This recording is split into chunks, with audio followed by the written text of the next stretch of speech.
Stefanos Tsitsipas, Daniel Medvedev.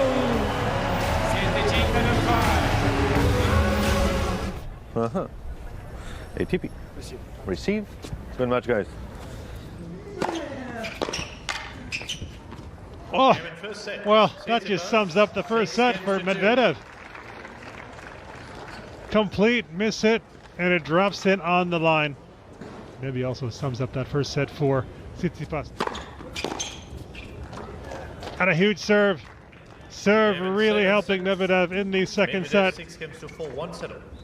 He takes a second 6-4, and for Tsitsipas, he's having to wait for quite a while. Obviously, Medvedev having to go to the toilet for a break, but so after that lengthy toilet break, change of the socks, ready to start set number 3. Yeah, almost 7 minutes. It's going to be 7 minutes.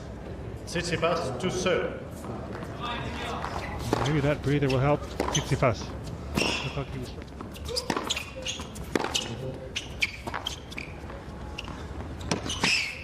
Nope, didn't get away with that.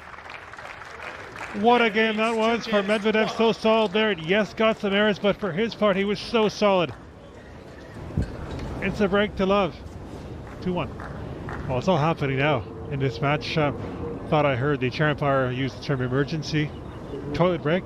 Don't often see a player taking a toilet break in the midst of a set. Most often, overwhelmingly, it's happening after a set is completed. But there you go. It is a toilet break for Tsitsipas. You're going to take some serves and bang on cue, the return of Tsitsipas. Okay, just keep the balls in your hand. Thank you.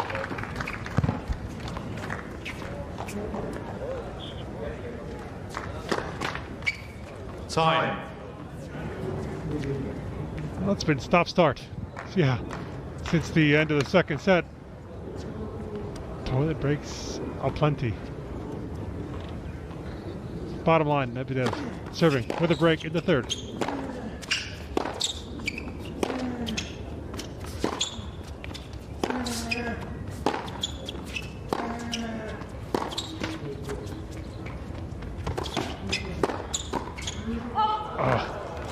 Love 15.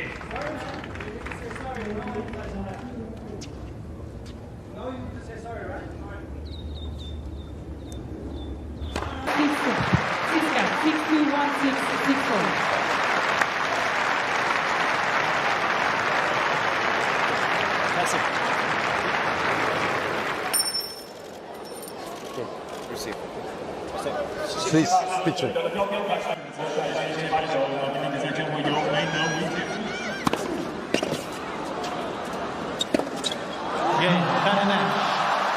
It's 8 matches in a row. It's 16 sets in a row. It's 6 finals in a row. The machine that is Daniel Medvedev marches on here in Shanghai. Another ruthless performance. And he extends that head-to-head record against Tsitsipas to 5-0. And we will see him tomorrow in the showpiece event. How is it playing him?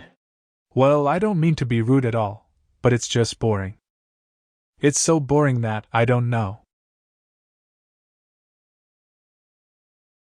Every tennis player can say something nasty about some other player.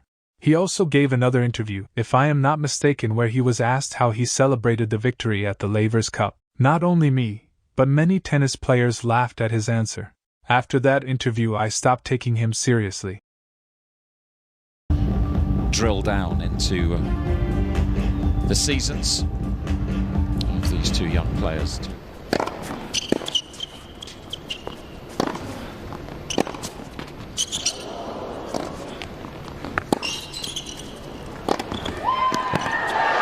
What a start for Stefanos Tsitsipas in London.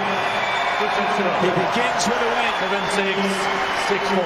And it's a big one. Over a player he's had real difficulties against in the past. It's his first ever victory over Daniel Medvedev in 6 attempts, and you can see what it means. Held his nerve when it mattered most. And And you two have such a spicy rivalry which dates back to the juniors, so how did you get your first win over him today? I'll probably say one of the toughest, one of the most important victories of my career so far. It isn't easy.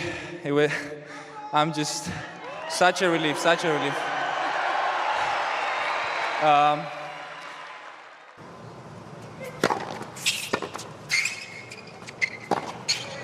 It is a first Cincinnati final for Stefanos Tsitsipas.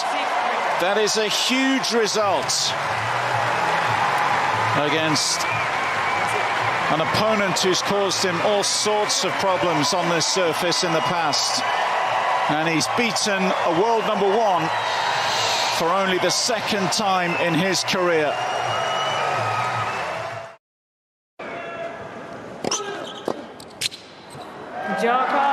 Andrei Rublev is into the semi-finals, comes through a shootout for a spot in the final four, and it is a career milestone. He prevailed with the few tools that he has. He was able to really take advantage of them and win today. I just want to say that I remember not long ago one player said that he has just few weapons, and I was reading this interview. I was like, come on, how can you say this? In my opinion, Andre is one of the most skillful players on the tour.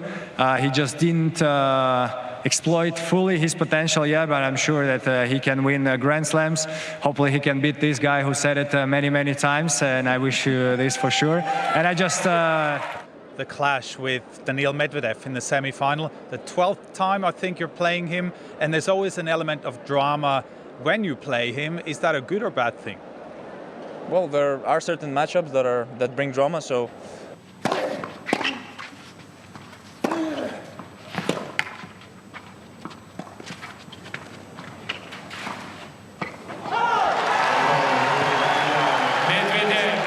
It is a third Masters 1000 final of the season for Daniil Medvedev.